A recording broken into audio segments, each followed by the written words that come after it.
Hey everybody, I'm back, finally. Sorry I haven't uploaded videos in a long time. Definitely bit off a lot. But I'm really excited to get back, and the Seed to Stage Academy went really well. Can't wait to do it again next year. And I'm also really excited to bring you this new series, kind of quick tips for not only live use, but also mixing. And today's quick tip is going to be about a little trick that is really easy to do, and kind of a way to get away from if you have a mix that has a lot of information in the center, and you want to get it out, or let's say you just have a single track that it's just mono and you want to make it stereo. There's a really simple and awesome way to do that using simple delay and utility. So let's go ahead and listen to what I have here. This is just a funky break, man, and all the audio is panned dead center. So we have a lot of build-up in the low-mid range, which is never good for a mix. And this is what I would consider purposefully a bad mix here. So check it out.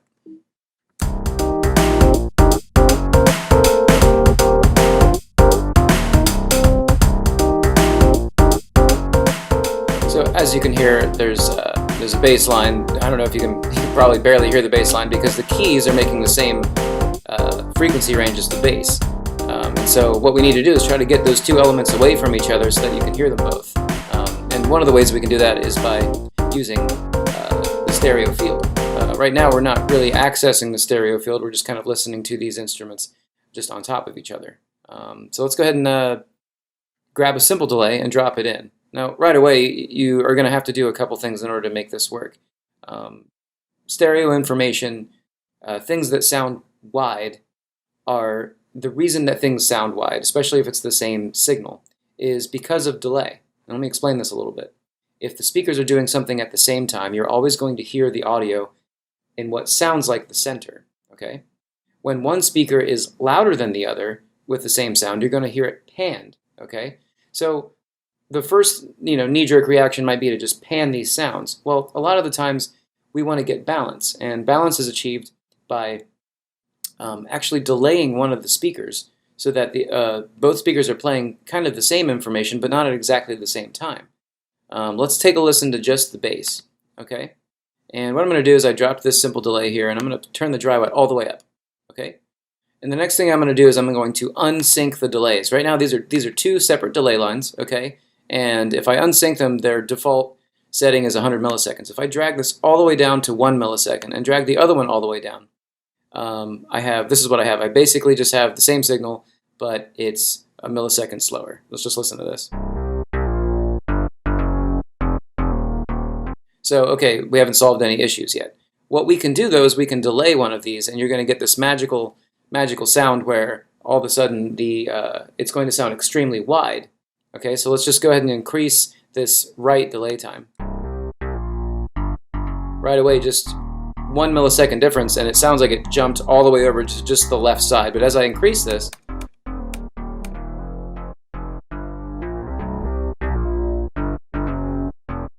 you get this really, really wide sound.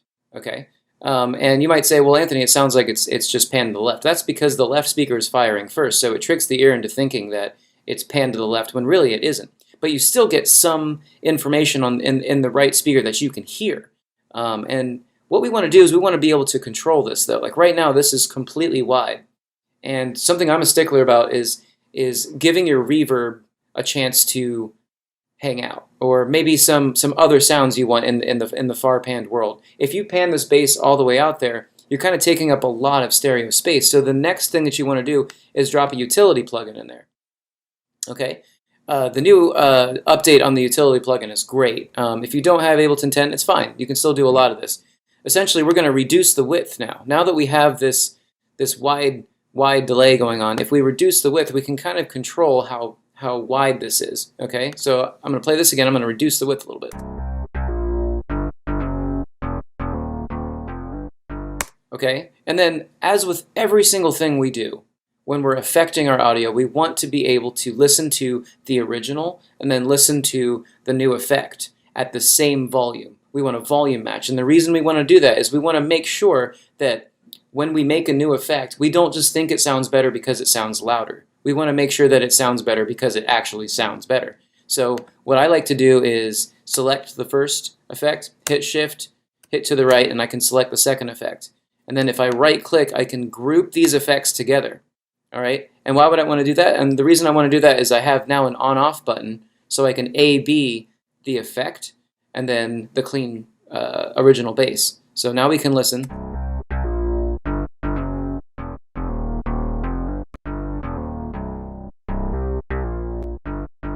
Okay, so it sounds pretty close in volume. What I've noticed about whenever I, especially if the width was wide open, let's listen to that. Something that the ear does is it assumes that when something is panned, that it sounds louder, even though it actually doesn't. What's happening, especially when you have a mix, like if we listen to this without the wide panning, if we listen to this with everything else, it's going to sound very quiet and in the background. But once I turn it on, it's going to sound like it jumps out at you. So listen. Listen to the bass, I should say. So here we go. See how much louder the bass sounds?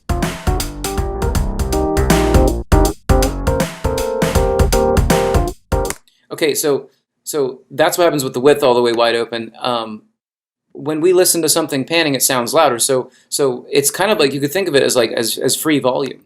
Now we can take the gain and kind of pull it down just a little bit on the utility plugin so that it sounds still well mixed. Okay, so I'm going to go down maybe like minus a dB.5. Okay, now we're going to A/B it with the mix.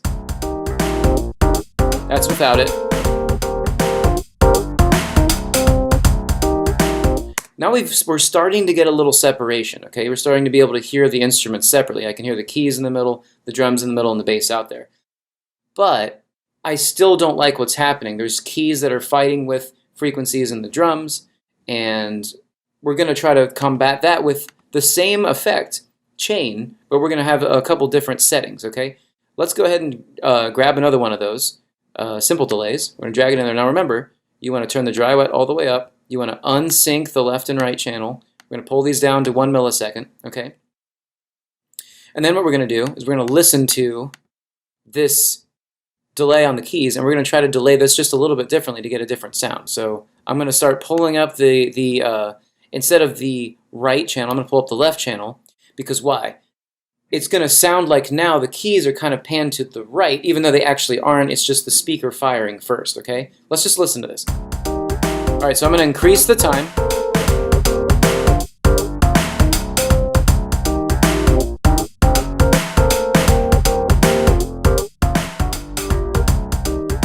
So I like that sound around 8 milliseconds on the left-hand side. The next thing that I want to do is I want to grab a utility plugin, drop it in there, and I'm going to reduce the width just a little bit because I don't want that, especially the low end of those keys to be all the way out there. It just doesn't sound good to me. It sounds like it's jumbled, okay? So I'm going to pull the width down just a little bit, and let's go ahead and A/B it with the original. Remember, I also have to select both of these. You can also, I did the shift before, you can also hit Command or Control and click the second effect, Shift. You can Shift click instead of just Shift direction, and you can then right click, group it, and now you have, again, your on-off switch. So let's go ahead and A/B these. This is without the effect. This is with the effect. I'm going to pull it down just a little bit more.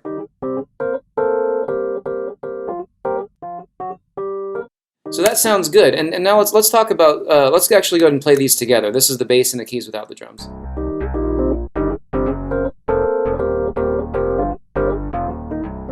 Now you got that really nice separation. It also sounds like the bass might be coming from the left-hand speaker, even though it's actually not. It's just nice. So now I'm going to play everything together, and you're going to notice this really big difference here. In fact, something that I also like to do is I like to use the key mapper.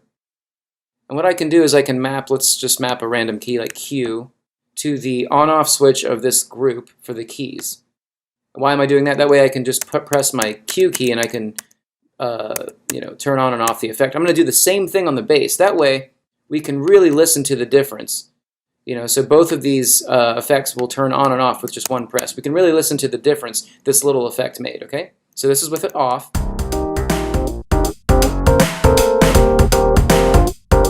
Now this is with it on.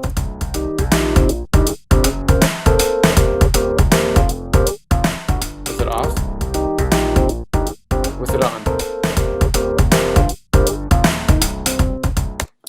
So a couple things that have occurred, is we've pushed the keys kind of up to the front, and so I kind of want to maybe dial that back just a little bit, maybe 2 dB. Let's listen to that.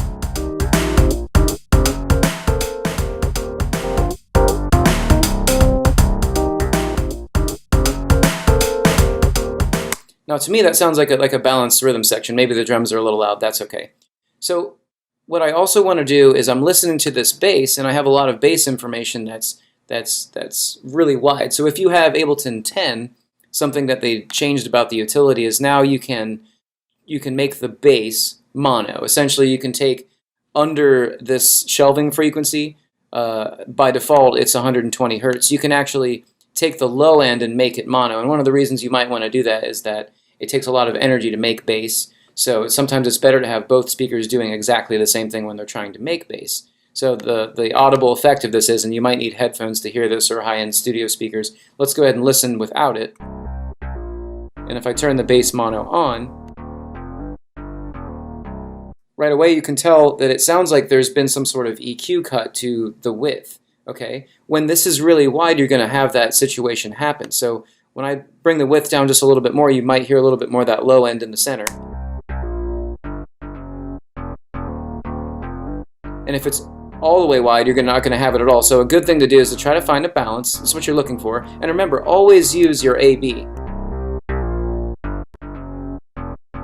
It sounds like there's somewhat of a low end reduction. Maybe this isn't the frequency that we want, so you can just click on this and move this. Let's listen.